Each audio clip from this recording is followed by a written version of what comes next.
ओम ब्रह्मा मुरारी त्रिपुरांतरकारी भानु शशि भूमि सुधो बुधश्च गुरुश्च शुक्र शनि राहु केतव सर्वे ग्रह शांतिकरा भवन्तु। नमस्कार, स्वागत है आपका आचार्य वाणी में। मैं आचार्य डॉक्टर विक्रमादित्य आपके साथ हूं और आज का विषय हमारा है राहु का महापरिवर्तन।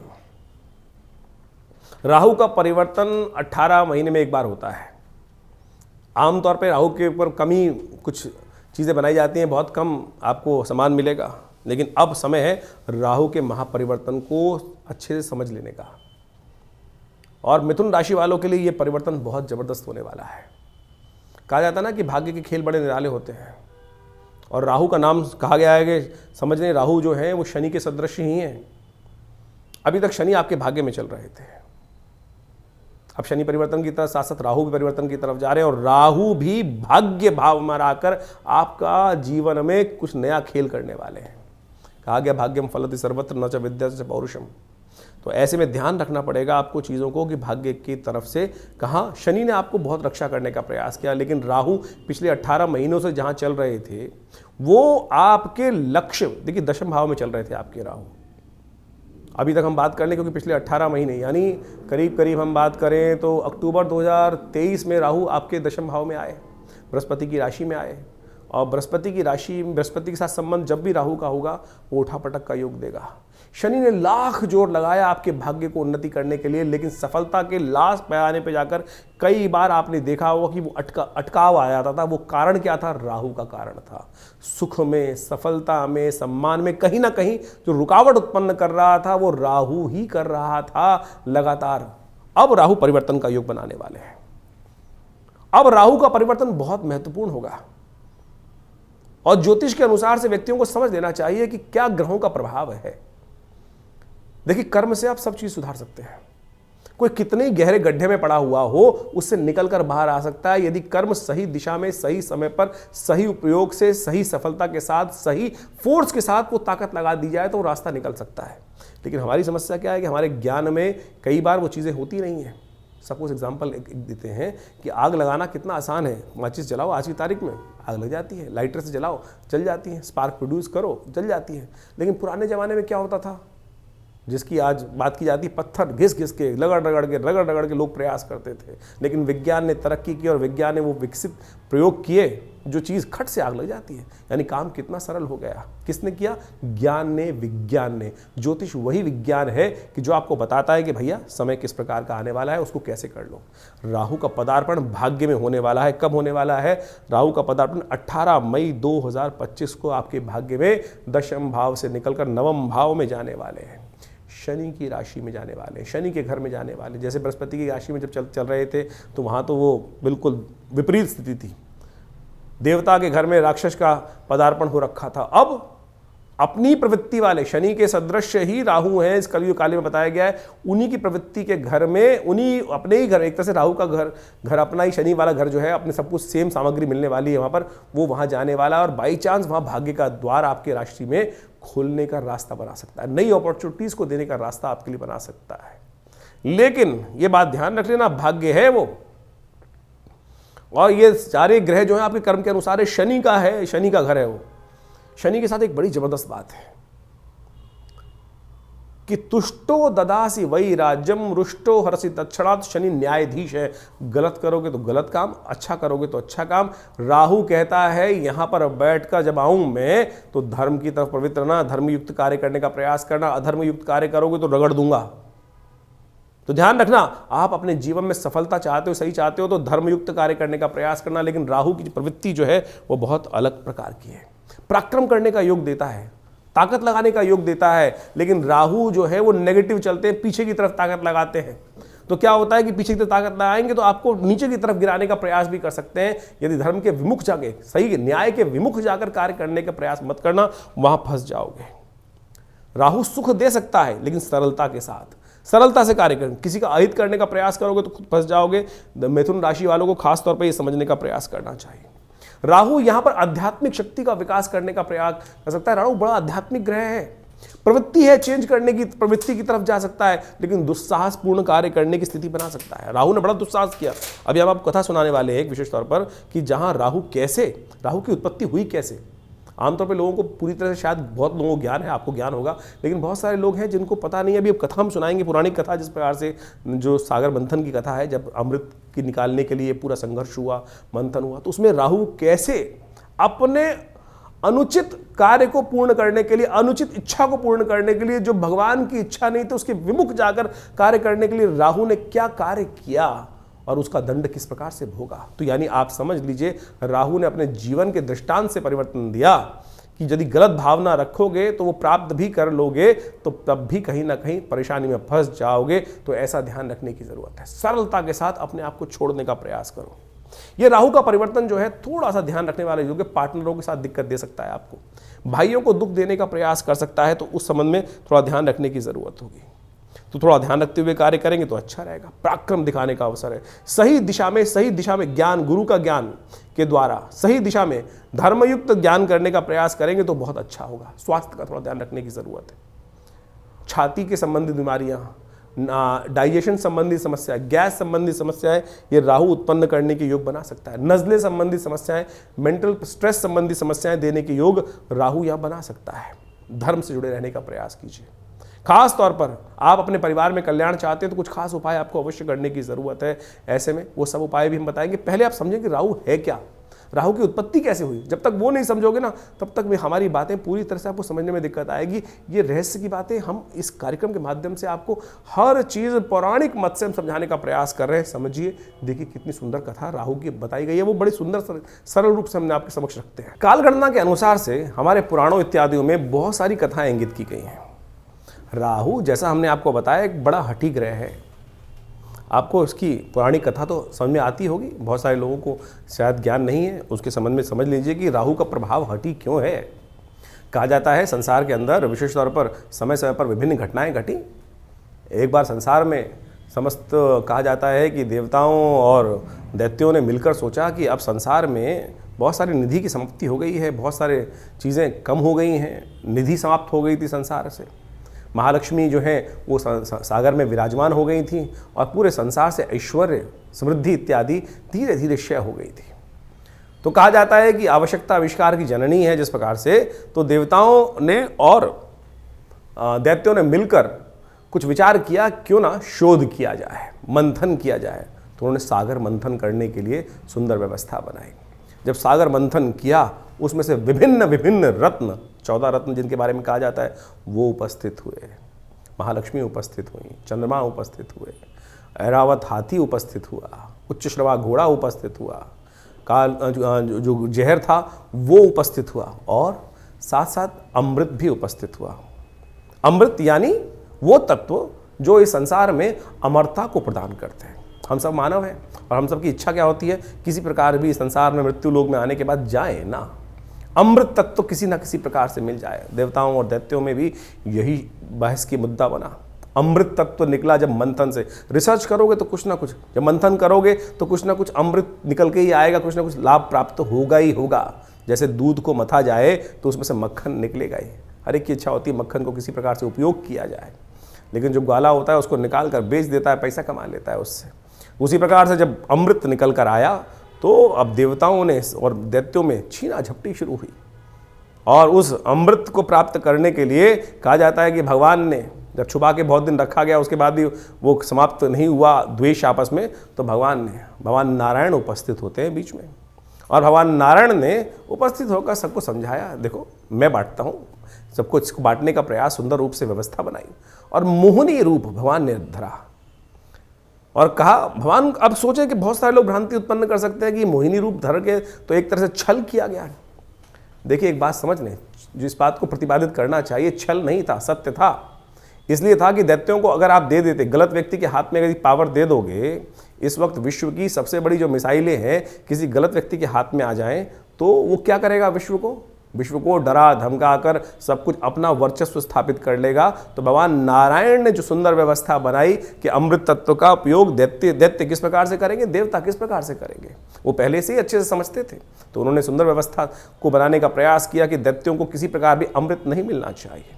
उन्होंने देवताओं को और दैत्यों को अलग अलग पंक्ति में बिठाया, और कहा जाता है कि जैसे ही वो अमृत तत्व उनको पिलाते थे, और देवताओं को अमृत पिलाते चले जा रहे थे, और जब अपनी माया से वशीभूत करके दैत्यों को सुरा यानी कुछ साधारण जल जो था वो पिलाते चले जा रहे थे। सबको लग रहा था कि अमृत तत्व प्राप्त हो रहा है, लेकिन भगवान का जो स्वरूप था मोहिनी अवतार में सारे संसार को मोहित कर कर इस प्रकार की व्यवस्था बना रही थी। कहा जाता है एक राक्षस था, शास्त्र में उसकी अनेक अनेक कथाएं हैं, लेकिन हमने जितना अध्ययन किया, स्वर्ण नाम का एक राक्षस था। स्वर्ण नाम का एक राक्षस था, उसने इस छल को देख लिया, पहचान गया भगवान को कि भगवान क्या कर रहे हैं कि देवताओं को अमृत पिला रहे हैं और जो दानव हैं, दैत्य हैं, उनको अमृत की जगह कुछ और पिलाया जा रहा है और समझ में किसी को आ नहीं रहा है। तो वो चुपचाप उस पंक्ति से, दैत्यों वाली पंक्ति से निकल कर, कहा जाता है कि देवताओं की पंक्ति में स्वर्ण नाम का राक्षस जो था, दैत्य था, और कहा जाता है वो उत्पन्न ऋषि कश्यप से हुआ था और सिंहिका नाम की उसकी माता थी, और वो वहाँ कश्यप गोत्र है उसका, जो राहु है उसका कश्यप गोत्र माना जाता है। कहा जाता है कि वो वहाँ जाके देवताओं की पंक्ति में बैठ गया, और जैसे ही वो बैठा जाकर और भगवान पिलाते पिलाते उसकी बारी आ रही थी, ये छल जो था, ये सांप जो किया इसने, जो स्वर्ण नाम के राक्षस ने देवताओं की पंक्ति में आके बैठने का, ये पहचान लिया किसने? सूर्य ने और चंद्रमा ने। सूर्य और चंद्रमा ने ये सूचना देवराज इंद्र को दी, और देवराज इंद्र ने ये सूचना जैसे ही भगवान को दी कि भगवान आप जिसको अमृत पिलाने जा रहे हैं वो देवता नहीं, राक्षस है, दानव है, स्वर्ण नाम का राक्षस है। तो भगवान ने जैसे ही पान करवा रहे थे भगवान उस देवता स्वरूप में बैठे हुए उस राक्षस को, स्वर्ण को, तो उसने जैसे ही पान किया तो भगवान ने जैसे ही उसको मुंह में जा चुका था उसके अमृत जो था, भगवान ने चक्रधारी भगवान ने चक्र चलाकर उसकी गर्दन काट दी। जो मुख था वो राहु बन गया और जो अधोभाग था वो केतु के रूप में उपस्थित हो गया। तो समझे ये स्वभाव कैसा है। अब यहां राहु की उत्पत्ति हो जाती, ये है राहु। राहु की हठता थी, अमृत का पान कर चुका था तो इसलिए अमर हो गया। हमेशा बहुत सारे लोग राहु को मानते नहीं है कि ग्रह है। अरे भाई, वो वास्तविक छाया नहीं, वास्तविक सत्य है, हठी है।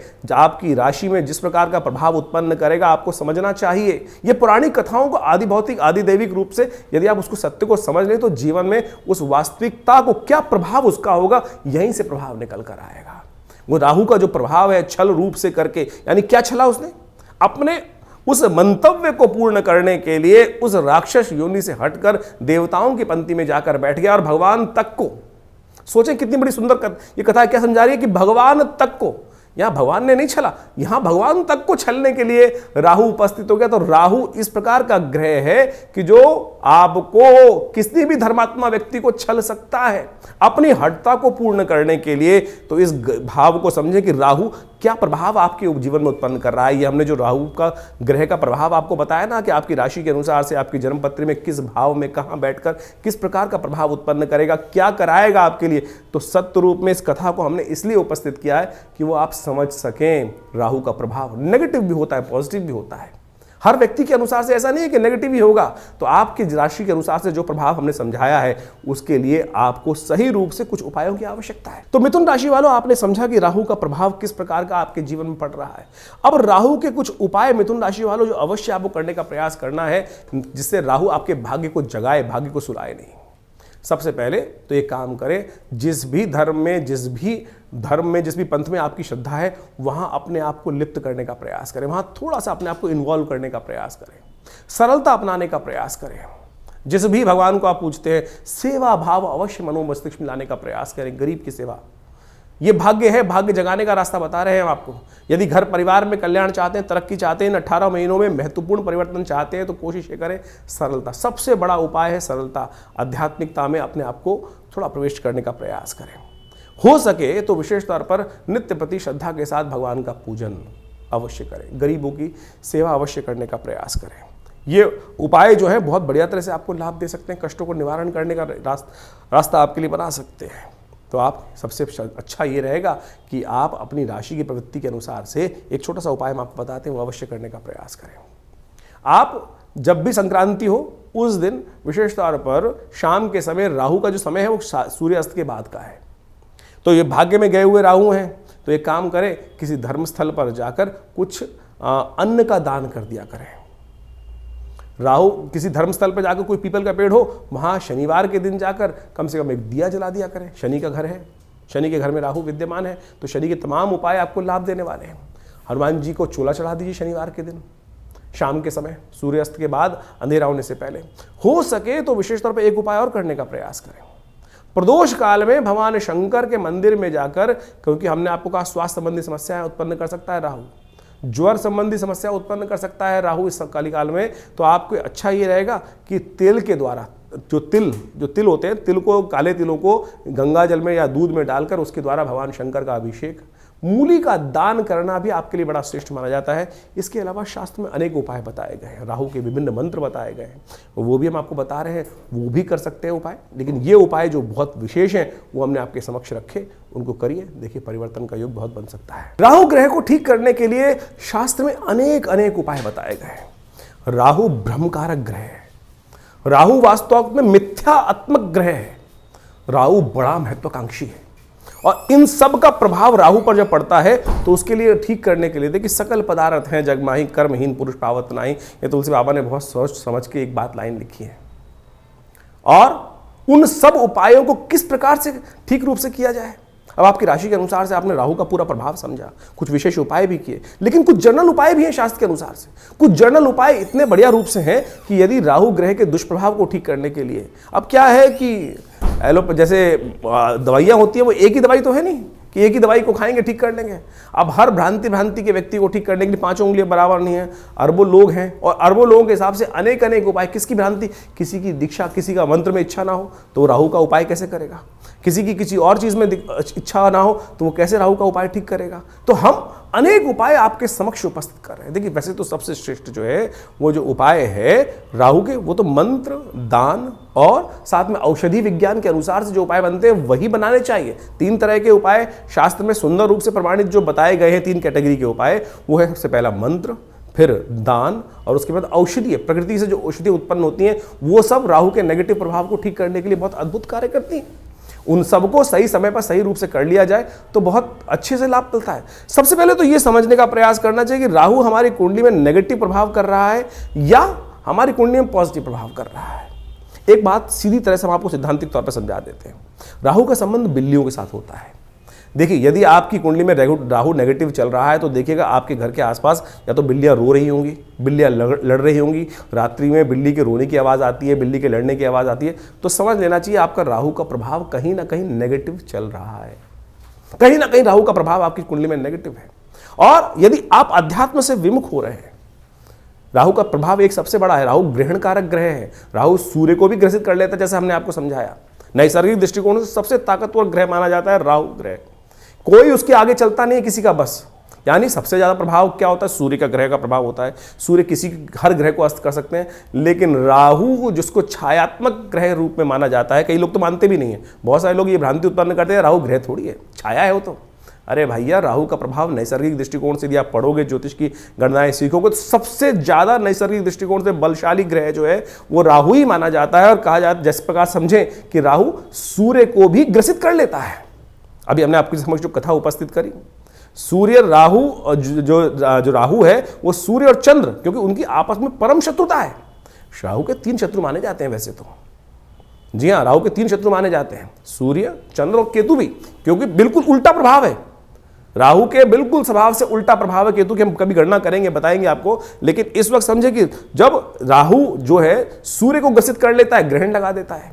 जो सूर्य सबको अस्त करता है उसको अस्त कर देता है, फिर चंद्र ग्रहण लगा देता है, तो सबसे ज्यादा बलशाली ग्रह माना जाता है। तो इसका प्रभाव बिल्कुल अवश्य होता है हर व्यक्ति के ऊपर। तो इसके प्रभाव को ऐसा हल्का नहीं समझना चाहिए। तो इस प्रकार से बहुत सारे उपाय शास्त्र में वर्णित हैं, उनको हम आपके समक्ष रखने का प्रयास करते हैं। उनमें से अनेक उपाय शास्त्र के अनुसार से कर सकते हैं। अब ये बात समझे कि जो किस प्रकार से कब किया जाए उपाय। देखिए, हर ग्रह का समय है, हर ग्रह की एक दिन माना जाता है। जैसे सूर्य का सूर्यवार संडे है, सूर्य रविवार उसको बोला जाता है, चंद्रमा का सोमवार है, मंगल का मंगलवार है। इसी प्रकार से अब राहु और केतु का कोई ग्रह तो है नहीं, कोई समय तो है, कोई दिन तो है नहीं। लेकिन राहु का जो समय है वो है प्रदोष काल, सायंकाल। जो प्रदोष काल है, सूर्य अस्त जब हो जाते हैं, अंधेरा नहीं होता है, जो वो करीब करीब 2 घड़ी का आसपास का समय, 45 मिनट के आसपास का समय, वो राहु का वास्तविक समय माना जाता है, जिसको पक्की शाम बोला जाता है। तो ऐसा समय जो है वही प्रदोष काल है। इसलिए संबंध किससे निकला? शिव के साथ संबंध निकला। प्रदोष काल जो है सबसे श्रेष्ठ माना जाता है शिव के लिए, समस्त दोषों से रहित काल माना जाता है। और ऐसे में शिव के की आराधना, समस्त प्रकार के दोष जो है ना, ग्रहों के प्रभाव जो है वो त्रिपुरारी हर सकते हैं। तुलसी बाबा ने कहा है ना कि जो त्रिपुरारी हैं वही हमारे जो जीवन को शुभ कर सकते हैं, समस्त दोषों को हर सकते हैं। त्रिपुरारी भगवान शंकर जो हैं वही समस्त दोषों को हर सकते हैं। तो भगवान शंकर की समस्त प्रकार की आराधनाएं जो हैं वो राहु के नेगेटिव प्रभाव को दूर करती हैं। तो शाम के समय भगवान शिव का सुंदर रूप से अभिषेक करना, दूध से करना, जल से करना, घी से करना, शहद से करना, ओम नमः शिवाय का जप करना, बिल्वपत्र अर्पित करना, रुद्राभिषेक करना। उपयुक्त ब्राह्मणों के द्वारा जब राहु का नेगेटिव प्रभाव चल रहा हो तो क्या कर लें? सबसे पहले रुद्राभिषेक कर लें भगवान का। ये बड़े सुंदर रूप से कार्य कर सकता है। और साथ साथ क्या करें? ओम भ्रांग भ्रींग भ्रौंग, जैसा हमने आपको बताया अभी कुछ देर पहले, ओम भ्रांग भ्रींग भ्रौंग से राहवे नमः, ये राहु का बहुत अच्छा मंत्र है, इसका जप कर लिया कीजिए। एक और राहु का उपाय प्रभाव बताएं। राहु का मंत्र जप जो करें रुद्राक्ष की माला से कर सकते हैं, वो कोई दिक्कत नहीं है, लेकिन बड़े शुद्ध रूप से करें। बड़ा सीधा साधा मंत्र है, ओम भ्रांग भ्रींग भ्रौंग से राहवे नमः। एक काम और कर सकते हैं, जो पूजा वाले नारियल होते हैं ना, जब राहु का नेगेटिव प्रभाव किसी प्रकार भी ठीक ना हो रहा हो तो एक काले कपड़े में शनिवार के दिन रात्रि के समय शाम को जब सोएं तो अपने सिराने 4 पूजा वाले नारियल काले कपड़े में लपेट के रख लें और सुबह किसी चलते पानी में उसको प्रवाहित कर दिया करें। ये राहु का बहुत अच्छा नेगेटिव प्रभाव को दूर करने के लिए अद्भुत उपाय है। और साथ साथ एक उपाय और हम बताने का प्रयास करें। मां दुर्गा की सुंदर आराधना भी राहु के नेगेटिव प्रभाव को ठीक करती है। एक बात और समझ लें, किसी प्रकार का तामसिक आहार, किसी प्रकार का गलत भावों में जाना, ये राहु के नेगेटिव प्रभाव को और बढ़ा देगा। राहु किसका प्रतीक है? अभी हमने आपको कथा समझाई, राहु जिद का प्रतीक है। अभी आपके मनोभाव में यदि जिद आ रही है तो यानी वो समझ लीजिए राहु नेगेटिव प्रभाव उत्पन्न कर रहा है। इतना हटी कि जाकर भगवान के उस छल को पहचानने के बाद उस भी अपनी हटता पे अड़ा रहा। देखिए सामने किससे लड़ने जा रहा था? एक साधारण राक्षस भगवान नारायण से लड़ने के लिए उपस्थित हो गया और उनके विमुख जाकर यानी अपनी हटता, अपने मंतव्य को पूर्ण करने के लिए इतना हटी राहु ग्रह है कि जाकर वहां बैठ जाता है। उसको पता था मेरा क्षय होना निश्चित है, लेकिन फिर भी दाव खेल जाता है। तो ऐसा हटी राहु ग्रह है, उसको ठीक करने के लिए गोमेद रत्न बड़ा अच्छा है। 8 रत्ती का गोमेद आप धारण कर सकते हैं, लेकिन शुद्ध रूप से मिल जाए तो। आज की तारीख में तो रत्नों का ऐसा हिसाब किताब हो गया है कि वो लैब में बनाकर लोग बेच देते हैं, फिर वो कल्चर्ड है तो क्या उत्पन्न करेंगे। इसके साथ साथ आप राहु का जो प्रभाव है वो भी उसको ठीक करने के लिए कार्य कर सकते हैं। आप एक काम कर सकते हैं, कोयला लेकर यदि शाम के समय चलते पानी में उसको प्रवाहित कर दीजिए। कभी कभी ये उपाय कर लिया कीजिए। मूली का दान करना भी राहु के लिए बड़ा अच्छा उपाय माना जाता है। एक उपाय और बताएं आपको हम, बड़ा सुंदर उपाय है। देखिए राहु जो प्रभाव है ना वो भ्रम का प्रभाव है। भ्रम छाया कारक ग्रह है। राहु के उपाय को, राहु के नेगेटिव प्रभाव को ठीक करने के लिए काम कर सकते हैं आप नित्य प्रति। देखिए हमने जैसे कहा कि औषधि जो विज्ञान है वो बड़ा सुंदर है। अपने घर में गूगल की धूम्र उपस्थित किया करें। शाम के समय अवश्य काम करें कि एक कोयले का जो या लकड़ी का बना लीजिए कोयला, उसके अंदर हवन इत्यादि की सामग्री डालकर उस जो लकड़ी का कंडा है उसको रख लीजिए। या गोबर का जो विशेष तौर पर जो उपला बनाया जाता है उसमें आग लगाने के बाद उसके ऊपर थोड़ी सी गूगल अष्टगंध के अंदर आती है गूगल, एक पेड़ का गोंद होता है गूगल के पेड़ का, उसको डाल दिया जाए। ये बड़ा सुंदर प्रभाव है। राहु के नेगेटिव प्रभाव को धूम्र उपस्थित कर आप राहु के नेगेटिव प्रभाव को ठीक कर सकते हैं। राहु के विभिन्न कोण हैं। जो नैऋत्य कोण माना जाता है वो राहु का कोण माना जाता है। उस कोण को, घर को साफ रखने का प्रयास करें। गंदगी ना रखें उस कोण को। उस राहु जब नेगेटिव हो रहा होता है समझ लीजिए उस कोण में घर में नेगेटिव आनी शुरू हो जाती है। उस कोण में कम से कम जूते ना रखें। नैऋत्य कोण में जूते ना रखने का प्रयास करें, गंदा न रखने का प्रयास करें। और तो और समझे, राहु का नेगेटिव प्रभाव जब हो रहा हो, घर के दरवाजे जो है वो क्या होता है, आवाज करने लगते हैं, ची ची ची की आवाज आने लगती है, चिटकनी खराब होने लगती है, तो उनको ठीक रखने का प्रयास करना। ये सब वास्तविक दृष्टिकोण से भी बड़ा सुंदर उपाय है। इनको रखने का प्रयास ठीक करेंगे तो बहुत सुंदर रूप से लाभ प्राप्त होगा। जो आपके घर में राहु क्या है, एक नेगेटिव ग्रह है और धूम्रात्मक ग्रह है। कोशिश ये करें आपके घर में गंदगी नहीं होनी चाहिए। जैसे आपके नहाने की जगह, स्नान करने की जगह है, वहाँ बहुत सारी, कई बार क्या होता है काई लगी है, कुछ लगी है, घर में बहुत सारी सीलन आई हुई है, तो समझ लीजिए राहु का नेगेटिव प्रभाव आपके जीवन में चल रहा है। उसको तुरंत ठीक करने का प्रयास करें। फटी हुई चप्पल पहन रखी है, ये राहु का नेगेटिव प्रभाव है। और अब क्या होता है कि व्यक्ति चलाए चले जाते, दरिद्रता को पाल के रखते हैं। तो ऐसे में उनको ठीक करने का आपको प्रयास कर लेना चाहिए। यदि इन सब चीज़ों को हमने जो उपाय बताए उनको आप कर लें। राहु का यंत्र अपने आप में बहुत ज़बरदस्त चीज़ है। राहु के मंत्र से करीब करीब 18,000 मंत्र को जप करके ओम भ्रांग भ्रीं भ्रौं से राहवे नमः, इस मंत्र से सिद्ध करा हुआ राहु का यंत्र आप स्थापित कर सकते हैं। ये 1.5 साल तक बिल्कुल रूप घर में रखें। उसका नेगेटिव प्रभाव यदि सही रूप से जप हुआ है, बहुत सारे लोग तो जप ही नहीं करते हैं, केवल लिया और आज की तारीख में बाजार में जितने मिल रहे हैं राहु के यंत्र के रूप में उपस्थित किया गया, वो केवल आकृति नहीं है। उसको जो जैसे आप मान के चले मूर्ति प्रतिष्ठा की जाती है मंदिर के अंदर, तो मूर्ति को प्रतिष्ठा करने के लिए एक पूरा विज्ञान है, उसके अनुसार से पूजा पाठ कर 10-12 दिन तक उसकी व्यवस्था की जाती है, तब वो प्रतिष्ठित होती है। उसी प्रकार से यंत्र भी प्रतिष्ठा करने की सुंदर व्यवस्था बनाई गई है शास्त्रों के अनुसार से, तब तो वो जागृत हुआ, नहीं तो केवल वो आकृति है, नहीं तो केवल वो कागज का टुकड़ा है या जिस पे भी बना हुआ है उसका टुकड़ा है। यदि सिद्ध राहु के यंत्र को स्थापित कर आप चांदी के पत्रे पर लगा रहे अपने घर के द्वार पर लगवा दें, तो राहु के नेगेटिव प्रभाव को ठीक करने के लिए बहुत सुंदर रूप से कष्ट का निवारण करने का योग बन जाता है। तो ये छोटे छोटे उपाय हम आपको बताने का प्रयास कर रहे हैं। एक काम और कर सकते हैं आप, तांबे के लोटे में जल रखकर रात्रि में रखिए और सुबह सुबह उसको किसी कटीले वृक्ष में डाल दिया करें। ये राहु के नेगेटिव प्रभाव को दूर करने के लिए सबसे अच्छा उपाय माना जाता है। वट वृक्ष का संबंध राहु के साथ भी माना जाता है। वृक्षारोपण, किसी देवस्थल पर जाकर आपके द्वारा कोई वट वृक्ष लगाएं और घर के नैऋत्य कोण की तरफ लगाने का प्रयास करें। घर के नैऋत्य कोण की तरफ यदि आप कोई ऐसा बड़ा विशाल वृक्ष लगाकर दूर, घर से दूर, पार्क इत्यादि में नैऋत्य कोण की तरफ चलते हुए लगाएं और उसको नित्य प्रति पोषित करें, तो ये राहु के नेगेटिव प्रभाव को ठीक करने के लिए बहुत अच्छा उपाय कर सकता है। सीधे साधे उपाय जो हमने आपके समक्ष उपस्थित किए हैं, ये करेंगे तो बहुत अच्छा रहेगा। सबसे बढ़िया श्रेष्ठ उपाय भगवान शिव की आराधना, तिलोदक, तिल के जल से तिल मिलाकर उसके द्वारा भगवान का सुंदर अभिषेक, भस्म के द्वारा भगवान का अभिषेक करना, ये समस्त चीज़ों से राहु का नेगेटिव प्रभाव, देखिए इतने उपाय हमने आपको बताए, इनको समझ लीजिए, करेंगे तो बहुत सुंदर रूप से आपके नेगेटिव प्रभाव को ठीक करने के लिए राहु अद्भुत रूप से आपकी सहायता ही करेंगे, लाभ ही देंगे। तो ये आपने राहु का जो प्रभाव है आपकी राशि के अनुसार से समझा, लेकिन जन्मपत्री तो है, पूरे बहुत सारे ग्रहों का योगा योग का प्रभाव है, वो उसको समझना चाहिए। लेकिन एक स्पेसिफिकली ग्रह भी परिवर्तन कर जीवन में वारे न्यारे कर सकता है, इस बात को हमको समझना चाहिए। जन्मपत्री जो है बहुत ही वृहद वर्णन है ज्योतिष का, और उनमें अनेक योग आपकी जन्मपत्री में बने होते हैं, और जिनको विभिन्न शास्त्रों में पाराशर, जयमिन इत्यादि विभिन्न ऋषियों ने, विभिन्न संतों ने समय समय पर ज्योतिष के जो प्रकांड पंडित थे उन्होंने उपस्थित किया है। और उन सब ग्रहों की स्थिति को समझकर, यदि उन ग्रहों की स्थिति को समझें और उनका प्रभाव समझें और उसका प्रभाव हमारे पर किस प्रकार का होने वाला है, हम जिस वक्त जन्म लिए हैं, हमारे जन्मपत्री में जो ग्रहों का प्रभाव है वो किस प्रकार का है, यदि उसको सही समय पर समझ लिया जाए तो आने वाले समय को सही से समझकर जीवन के बहुत सारे कष्टों को दूर कर सकते हैं। कई बार क्या होता है कि जब भाग्य में बहुत कुछ कष्ट लिखा होता है तो हम सही जगह पहुंच नहीं पाते हैं। इसलिए भाग्य को, ज्योतिष विज्ञान जो है, ज्योतिष को विज्ञान कहा जाता है। ज्योतिष को शास्त्रों में जो विज्ञान की बात की गई है, देखिए सोचें कि आज नासा की जो गणना है वही हमारे ज्योतिष शास्त्र की गणनाओं को बिल्कुल मैच करती हैं। चाहे वो ग्रहण का प्रभाव हो, चाहे वो ग्रहों की दूरी हो, चाहे वो ग्रहों की गति हो, चाहे वो ग्रहों का जिस प्रकार से अस्त होना, दिखाई देना, किस प्रकार का योगा योग बनना है, कब, आज नहीं 100 साल बाद का भी गणना ज्योतिष शास्त्र के अनुसार से बताई जा सकती है, और वो बिल्कुल एग्जैक्टली मॉडर्न एस्ट्रोनॉमी के पॉइंट ऑफ व्यू से बिल्कुल एग्जैक्ट बैठती हैं।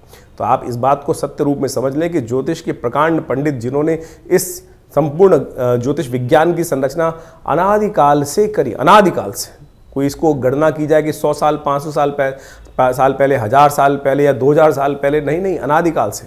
भारत के अंदर वेद विज्ञान के अनुसार से जो सृष्टि संवत लिखा गया वो करोड़ों में है, और उसके अनुसार समझ सकते हैं कि हमारी काल गणना बिल्कुल एग्जैक्ट कहाँ से रही। हम विकसित थे, विकसितता की तरफ चलते चले जा रहे हैं, और ज्योतिष की महत्ता इसी बात से प्रपूरित हो जाती है कि ज्योतिष की जो गणनाएं हैं वो बिल्कुल आज मॉडर्न साइंस के अनुसार से एग्जैक्ट बैठती हैं। तो इस बात को हमें ज्योतिष विज्ञान को समझना चाहिए और ग्रहों की गणना के अनुसार से चीज़ों को समझते हुए कार्य कर लेते हैं। बहुत सारे लोग विडंबनाएं मन में उत्पन्न कर सकते हैं कि सब बकवास है, कुछ नहीं है, क्या नहीं है। ऐसे तो मॉडर्न जो हेल्थ पॉइंट ऑफ व्यू से जो मॉडर्न विज्ञान है उसके अनुसार भी बहुत सारी चीज़ जंजाल बन जाती हैं, और लेकिन जब भाग्य होता है तो सही दिशा, सही डॉक्टर पे व्यक्ति पहुंच जाता है और उसके द्वारा बताए गए निदान को प्राप्त कर आरोग्यता प्राप्त कर लेता है। वही ज्योतिष विज्ञान है कि सही समय पर हमें सही समय की चाल समझ में आ जाए और उसका प्रभाव हमारे जीवन पे किस प्रकार का प्रभाव होने वाला है वो समझ में आ जाए, तो हम जीवन के वारे कष्टों को दूर कर सकते हैं, वारे न्यारे कर सकते हैं। तो इसलिए अपनी ज्योरम पत्री को समय समय पर दिखाते रहना चाहिए। ये जो हम लगातार संवाद आपके समक्ष अपने चैनल के माध्यम से उपस्थित करते रहते हैं, बताते रहते हैं ग्रह गणनाओं के बारे में। अब देखिए यहाँ पर तो राशि के अनुसार ही बताना पड़ेगा, यहाँ तो ग्रहों की चाल के अनुसार ही बताना पड़ेगा। क्यों? क्योंकि अरबों लोग हैं संसार के अंदर, हर एक का भाग्य अलग है।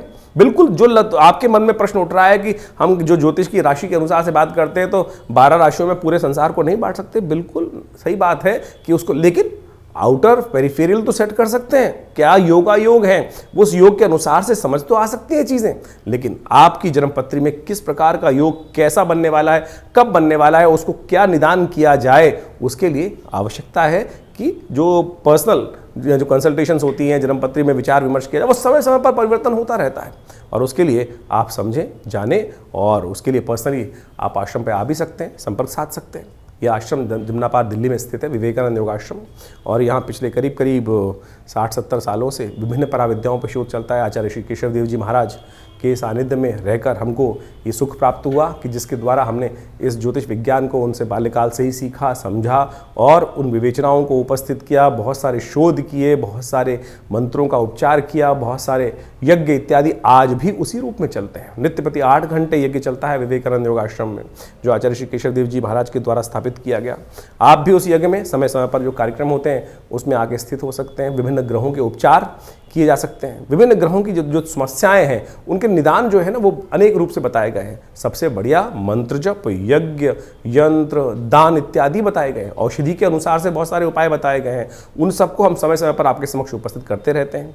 तो आप इस संस्थान पर आकर माँ भगवती का सुंदर श्री विग्रह जो विराजमान है उनके भी दर्शन कर सकते हैं। और उन्हीं का प्रभाव है कि जो आज इस तपस्थली पर नित्य प्रति 8 घंटे यज्ञ चलता है। भगवान की कृपा से समस्त रूप से बहुत बड़ी गौशाला है और वहाँ पर भी गौ सेवा इत्यादि के कार्य किए जाते हैं। औषधालय है जो योग, प्राकृतिक चिकित्सा, आयुर्वेद, फिजियोथेरेपी, एलोपैथिक को इंटीग्रेट करके हम बहुत सारे रोगों का निदान करते हैं। भारत सरकार के पैनल पर हैं।